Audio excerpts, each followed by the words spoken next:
दोस्तों, स्वागत है आपका अपने YouTube चैनल कैरियर मेकर्स में। आज हम कमर्शियल मैथमेटिक्स के एक बहुत ही खूबसूरत टॉपिक पर चर्चा करने वाले हैं। टॉपिक है एवरेज, और एवरेज में जो अलग अलग पार्ट्स है उसमें आज हमने पहले पार्ट को लिया है एवरेज स्पीड को। देखते हैं इसका पहला सवाल। एवरेज स्पीड में जब कभी भी बात की जाती है कि एक व्यक्ति अपने गांव से शहर x किलोमीटर प्रति घंटे की चाल से गया और y किलोमीटर प्रति घंटे की चाल से आ गया, यहां पर कॉमन चीज क्या है? पहली बात आपको यह समझने की आवश्यकता है कि अगर एक व्यक्ति अपने गांव से शहर अगर या वो जा रहा है x किलोमीटर प्रति घंटे की चाल से और वही वहां पर वो जो वापस लौटता है तो वो लौटता है y किलोमीटर प्रति घंटे की चाल से, तो यहां पर जो उसकी औसत चाल होती है वो औसत चाल होती है 2xy upon x plus y. ये फार्मूला लगभग सभी लोगों को पता होगा। अब यहां पर ये 2xy upon x plus Y हुआ क्यों है? क्योंकि जब आप गांव से शहर जाते हो और वापस शहर से गांव आते हो तो दोनों ही स्थितियों में दूरी क्या होती है? समान होती है।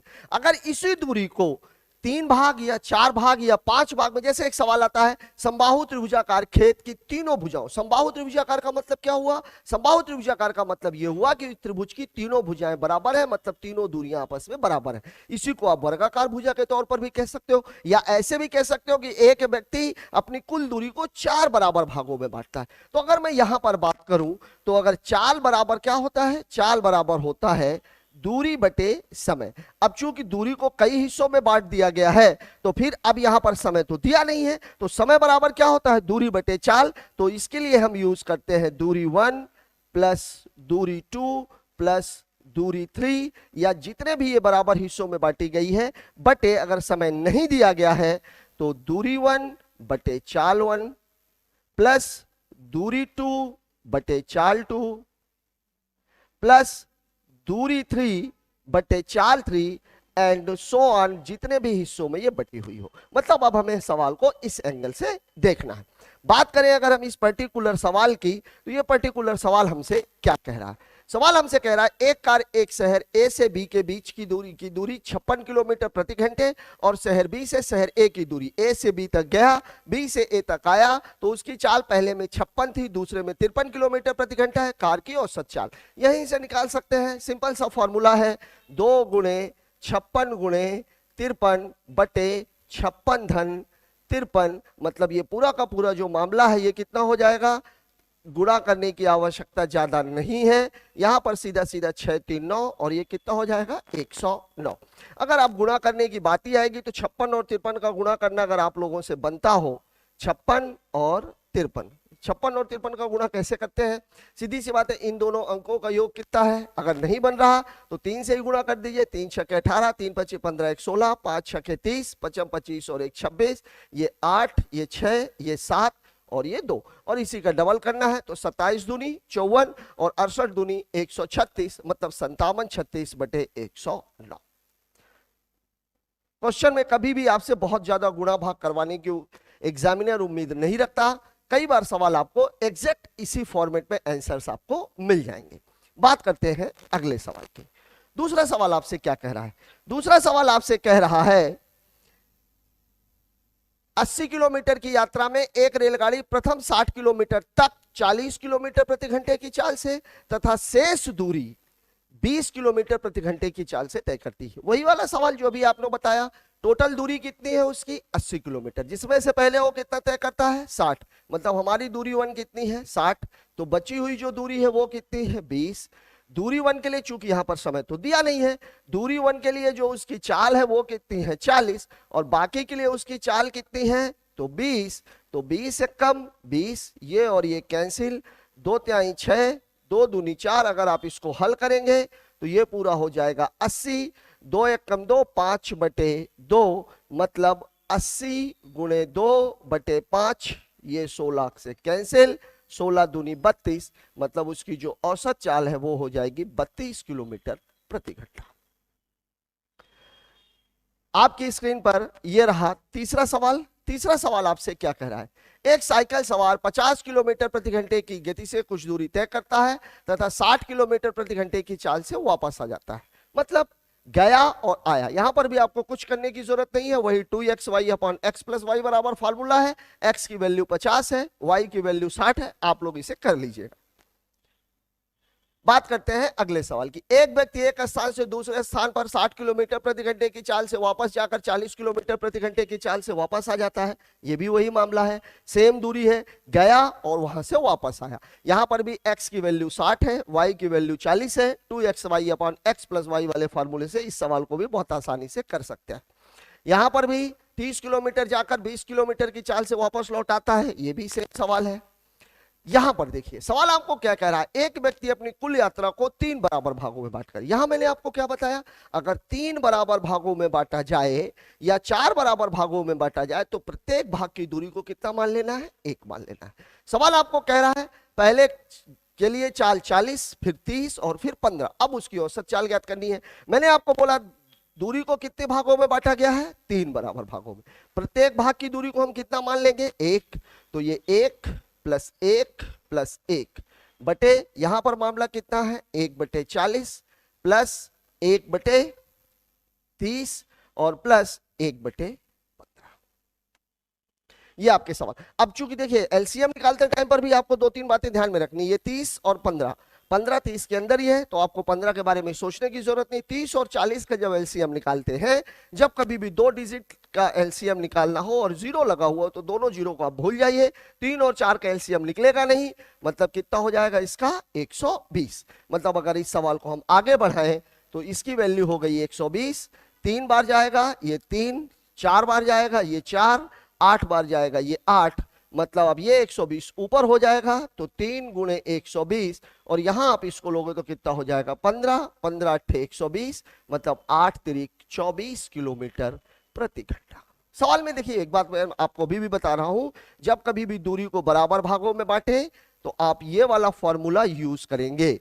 यहां पर दूरी और बटे चाल, ये समय के लिए हो रहा है, दूरी 2 बटे चाल 2। जितने हिस्सों में भी आप बांटे आप उतने हिस्सों में रख लीजिए। बस याद रखने की बात यह है कि अगर दूरी को बराबर भागों में बांटा जाएगा तो प्रत्येक भाग को हम कितना लेके चलेंगे, 1। बात करते हैं अगले सवाल की। अगला सवाल आपसे क्या कह रहा है, एक व्यक्ति अपनी कुल यात्रा को 3 बराबर भागों में, फिर वही बात, 3 बराबर भागों में बांटा, मतलब कुल दूरी कितनी हो गई 3, चाल कितनी है 1/60, 1/30 और 1/10। अब आप देखेंगे 10, 30 और 60 का एलसीएम सबसे बड़ी संख्या कौन सी है, 60 है। 60 के अंदर 30 भी है और 10 भी है, मतलब एलसीएम के बारे में आपको ज्यादा सोचने की आवश्यकता ही नहीं। एलसीएम कितना हो जाएगा 60, भाग देंगे 1 1 कम 1, 30 दूनी 60, 2 1 कम 2, 10 छक्का 60, 6 1 कम 6, मतलब पूरा मामला 30 गुणे 60 बटे 6 2 8 और 1 9, 3 त्रिकाई 9 और 20 तिहाई 60, मतलब इसका जो आंसर है वो हो जाएगा 20 किलोमीटर प्रति घंटा। ये हो जाएगी इसकी औसत चाल। देखते हैं हम अगला सवाल। अगला सवाल हमसे क्या कह रहा है, एक हवाई जहाज वर्गाकार मैदान, वर्गाकार मैदान, वर्ग की खूबी क्या है, वर्ग एक चतुर्भुज होता है जिसकी चारों भुजाएं समान होती है। मतलब यहां पर वो दूरी को कितने हिस्सों में बांट रहा है, 4 हिस्सों में, और 4 के चारों हिस्सों क्या है, आपस में बराबर है। सवाल आपको कह रहा है वर्गाकार मैदान की चारों भुजाओं को 200, 400, 600 तथा 800 किलोमीटर प्रति घंटे की चाल से तय करता है, उसकी औसत चाल निकालें। तो पहली बात तो यह है कि प्रत्येक भाग को हमने कितना मान लिया, 1, और भाग कितने हैं टोटल 4, और यहां पर कितना है 200, इसके लिए चाल कितनी है 400, इसके लिए चाल कितनी है 600 और इसके लिए चाल कितनी है 800। अब यहां पर आप देखो 200, 400, 600 और 800 सभी में डबल डबल जीरो लगे हुए हैं। तो जब कभी भी हमें इसका एलसीएम निकालना हो 400, 600 और 800, तो ये दोनों जीरो आप भूल जाइए क्योंकि सभी में दोनों जीरो कॉमन है। 2, 4, 6 और 8 का अगर आप एलसीएम निकालेंगे तो 2 और 4 किसके अंदर शामिल है, 8 के अंदर। 6 और 8 का जो एलसीएम है ये कितना हो जाएगा 24, मतलब इस पूरे हिस्से का एलसीएम ऊपर आ गया 4 और एलसीएम इसका कितना हो जाएगा 2400। 200 में आप भाग दोगे कितना आ जाएगा 12, 400 में भाग दोगे 6, 600 में भाग दोगे 4 और 800 में भाग दोगे तो 3।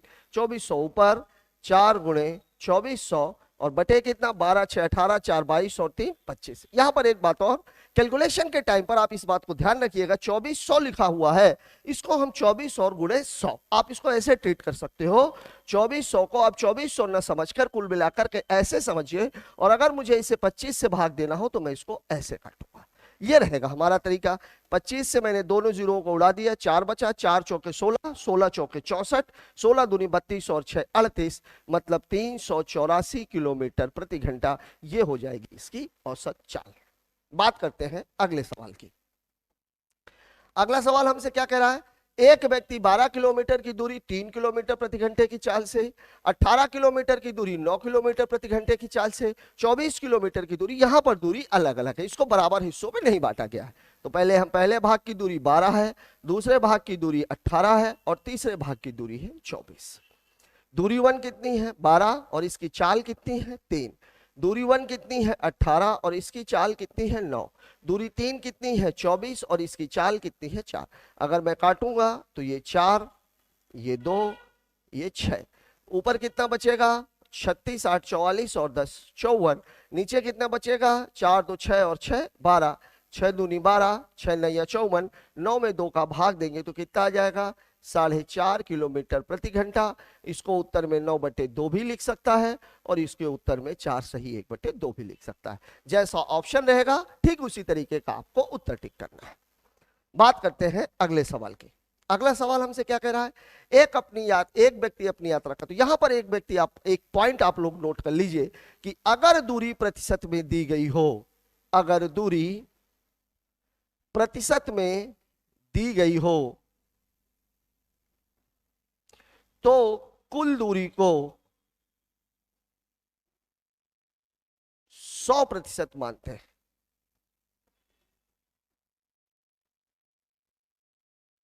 कंप्लीट दूरी को कितना मान लेते हैं 100। अब यहां पे सवाल आपसे क्या कह रहा है, एक व्यक्ति अपनी यात्रा का 20% भाग 10 किलोमीटर प्रति घंटे की चाल से, अगला 50% भाग 5 किलोमीटर प्रति घंटे की चाल से, तथा शेष भाग 15 किलोमीटर प्रति घंटे की चाल से। कुल दूरी कितनी हो जाएगी 100, जिसमें से पहला भाग कितना है 20, और इसके लिए चाल कितनी है 10। अगला भाग कितना है 50, और इसके लिए चाल कितनी है 5। अब देखिए टोटल दूरी 100 थी, जिसमें से 20 और 50 मतलब 70 तय हो चुकी है। बची हुई दूरी कितनी है 30, और इसके लिए चाल कितनी है 15। सारा डाटा कट रहा है, 10 दूनी 20, 5 दहम 50, 15 दूनी 30, मतलब आपके पास जो डाटा बचा वो क्या बचा, ऊपर का 100 और नीचे का 10, 2 12 और 2 14, 2 7 14, 2 50 हम, मतलब जो उत्तर आएगा वो आ जाएगा 7 सही 1/7 किलोमीटर प्रति घंटा। ये आपके सवाल का जवाब है। बात करते हैं अगले सवाल की। यहां एक बात जरूर याद रखिएगा कि अगर दूरी प्रतिशत के रूप में दी जाएगी तो कुल दूरी को हमेशा 100% ही लेंगे, ये बात याद रखिएगा। अब बात करते हैं अगले सवाल की। अगला सवाल आपसे क्या कह रहा है, एक व्यक्ति अपनी यात्रा का 1/3 भाग, यहां फिर आप एक नोट लिख लीजिए, अगर यात्रा को भागों में बांटा गया हो, अगर यात्रा को भिन्न के भागों के रूप में लिखा गया हो, भिन्न के भागों के रूप में लिखा गया हो तो एलसीएम कुल दूरी होगा। जितने भी भाग में बटी हुई हो, किसी भी भाग में बटी हुई हो, आप हरों का एलसीएम निकाल लीजिए, वही आपकी कुल दूरी होगी। यहां पर सवाल में आपसे क्या कह रहा है, 1/3 भाग और 1/4 भाग।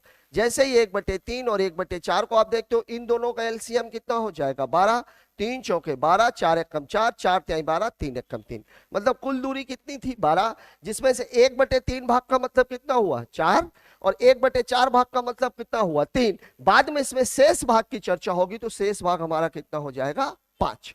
अब सवाल हमसे कह क्या रहा है, 1/3 भाग मतलब 4 है, टोटल दूरी हमारी कितनी हो गई 12, जिसमें से 4 के लिए उसकी चाल कितनी है 25, 1/4 मतलब 3 के लिए जो उसकी चाल है वो कितनी है, वो है 30।